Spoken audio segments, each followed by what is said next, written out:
ایک زمانے کی بات ہے، نینوا کے علاقے کے لوگ اللہ کو بھول چکے تھے۔ وہ بتوں کی پوجا کرتے اور گناہوں میں مبتلا تھے۔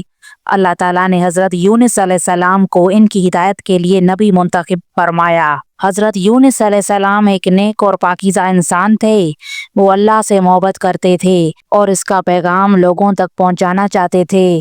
انہوں نے نینوا کے لوگوں سے کہا، صرف اللہ کی عبادت کرو جو واحد اور یکتا ہے، برائیوں سے باز آؤ اور اس سے معافی مانگو۔ لیکن لوگوں نے ان کا مذاق اڑایا اور ان پر ایمان نہ لائے۔ انہوں نے کہا، تم نبی نہیں ہو، ہمیں تنگ نہ کرو۔ حضرت یونس علیہ السلام کو بہت افسوس ہوا، مگر وہ صبر سے تبلیغ کرتے رہے، اس امید پر کہ لوگ بدل جائیں گے۔ حضرت یونس علیہ السلام نے کئی سال تک تبلیغ کی، لیکن لوگ پھر بھی ایمان نہ لائے۔ وہ ان کا پیغام رد کرتے رہے اور ان کا مذاق اڑاتے رہے۔ آخر کار حضرت یونس علیہ السلام کو مایوسی ہوئی، وہ ناراض ہو گئے۔ انہوں نے بغیر اللہ کے حکم کے نینوا شہر چھوڑنے کا فیصلہ کیا۔ انہوں نے سوچا یہ لوگ کبھی نہیں بدلیں گے، اس لیے وہ خاموشی سے شہر چھوڑ گئے، اس امید پر کہ اللہ ان کی ضد کی سزا دے گا۔ لیکن بغیر اللہ کی اجازت کے اپنی قوم کو چھوڑ دینا نبی کے لیے درست عمل نہیں تھا۔ اللہ کا اپنا منصوبہ ہوتا ہے اور سب کچھ اسی کی مرضی سے ہوتا ہے۔ حضرت یونس علیہ السلام نینوا سے نکل کر سمندر کے کنارے پہنچے، جہاں ایک کشتی روانگی کے قریب تھی۔ وہ کشتی میں سوار ہو گئے اور مسافروں کے ساتھ سفر شروع کیا۔ شروع میں سمندر پرسکون تھا، لیکن جلد ہی ایک شدید طوفان آ گیا۔ موجیں بلند ہونے لگیں اور کشتی ہچکولے کھانے لگی۔ کشتی کے ملاح خوفزدہ ہو گئے۔ انہوں نے کہا، یہ طوفان معمولی نہیں، ضرور اس کشتی میں کوئی ایسا شخص ہے جس نے اپنے رب کو ناراض کیا ہے۔ انہوں نے قرآن اندازی کا فیصلہ کیا تاکہ معلوم ہو کہ وہ کون ہے۔ قرآن نکالا گیا تو حضرت یونس علیہ السلام کا نام آیا۔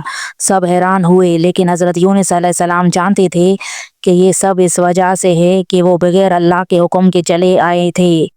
حضرت یونس علیہ السلام نے کہا، ہاں میں ہی ہوں، مجھے سمندر میں پھینک دو، طوفان رک جائے گا۔ جب حضرت یونس علیہ السلام نے خود کو سمندر میں پھینکنے کو کہا تو ملاحوں نے پہلے ہچکچاہٹ محسوس کی، لیکن جب طوفان شدید ہو گیا تو آخر کار انہوں نے حضرت یونس علیہ السلام کو سمندر میں پھینک دیا۔ جیسے ہی وہ پانی میں گرے، طوفان تھم گیا اور سمندر پرسکون ہو گیا۔ اللہ تعالیٰ نے ایک بہت بڑی مچھلی کو حکم دیا کہ وہ حضرت یونس علیہ السلام کو نگل لے، لیکن ان کو کوئی نقصان نہ پہنچائے۔ مچھلی نے انہیں سالم نگل لیا اور وہ اس کے پیٹ میں زندہ رہے۔ وہاں اندھیرا اور تنہائی تھی۔ حضرت یونس علیہ السلام کو اپنی غلطی کا احساس ہوا کہ انہوں نے اللہ کا حکم آئے بغیر اپنی قوم کو چھوڑ دیا۔ مچھلی کے پیٹ میں حضرت یونس علیہ السلام نے دل میں اللہ کو پکارا اور معافی مانگنے لگے۔ مچھلی کے پیٹ میں حضرت یونس علیہ السلام مکمل تاریکی میں تھے، سمندر کی تاریکی، مچھلی کے پیٹ کی تاریکی اور ان کے دل کی اداسی، مگر ان کا دل اللہ کی امید اور ایمان سے بھرپور تھا۔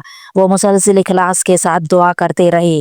انہوں نے مشہور دعا پڑھی، لا الہ الا انت سبحانک انی کنت من الظالمین، تیرے سوا کوئی معبود نہیں، تو پاک ہے، بے شک میں ظالموں میں سے تھا۔ ان کی یہ دعا سمندر کی گہرائیوں میں گونجی۔ فرشتوں نے یہ آواز سنی اور عرض کی، اے ہمارے رب، یہ تو تیرے بندے یونس کی آواز ہے جو تجھے ہمیشہ یاد کرتا تھا۔ اللہ تعالیٰ جو سب سے زیادہ رحم کرنے والا ہے نے اس کی دعا قبول فرما لی اور انہیں معاف کرنے کا فیصلہ کیا۔ اللہ تعالیٰ نے حضرت یونس علیہ السلام کی سچی دعا سنی اور انہیں معاف فرما دیا۔ اللہ نے مچھلی کو حکم دیا کہ وہ انہیں ساحل پر لے جا کر آرام سے باہر نکال دے۔ مچھلی نے اللہ کا حکم مانا اور حضرت یونس علیہ السلام کو ساحل پر بحفاظت چھوڑ دیا۔ حضرت یونس علیہ السلام بہت کمزور، بیمار اور تھکے ہوئے تھے۔ مچھلی کے پیٹ میں رہنے سے ان کا جسم ناتواں ہو چکا تھا، مگر اللہ کی رحمت سے ان کے پاس ایک خاص بیل اگا دی گئی جس کے پتے انہیں سایہ دیتے اور پھل توانائی بخشتے تھے۔ آہستہ آہستہ وہ صحت یاب ہونے لگے۔ اللہ تعالیٰ نے انہیں صبر، اطاعت اور معافی کا عظیم سبق دیا تھا۔ اب حضرت یونس علیہ السلام اپنی قوم کی طرف واپس جانے کے لیے تیار تھے، ایک نئے جذبے کے ساتھ۔ جب حضرت یونس علیہ السلام صحت یاب ہو گئی تو اللہ کے حکم سے وہ دوبارہ نینوا کی طرف روانہ ہوئے۔